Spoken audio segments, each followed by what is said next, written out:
Friends, ನಾವಿವತ್ತು ಅಜ್ಜಿ ಕಾಲದ ಮನೆಮದ್ದನ್ನು ತಿಳಿಯೋಣ ಬನ್ನಿ. ಊಟದ ನಂತರ 8-10 ನೇರಳೆ ಹಣ್ಣನ್ನು ಸೇವಿಸುತ್ತಾ ಬಂದರೆ ಹುಳಿತೇಗು ಬರುವುದು ನಿಲ್ಲುತ್ತದೆ. ಆಡಿನ ಹಾಲಿನ ಉಪಯೋಗದಿಂದ ಪಿತ್ತಸಾರ ಬೇಗನೆ ಗುಣಮುಖವಾಗುತ್ತದೆ.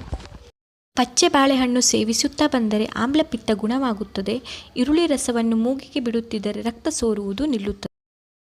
ತೆಂಗಿನ ತುರಿಯನ್ನು ಎಳೆನೀರಿನೊಂದಿಗೆ ರುಬ್ಬಿ ಅದಕ್ಕೆ ಕಲ್ಲು ಸಕ್ಕರೆ, ಏಲಕ್ಕಿ ಸೇರಿಸಿ ದಿನಕ್ಕೆ 1 ಬಾರಿ ಸೇವಿಸಿದರೆ ಎದೆನೋವು, ಹೊಟ್ಟೆನೋವು ಗುಣವಾಗುತ್ತದೆ.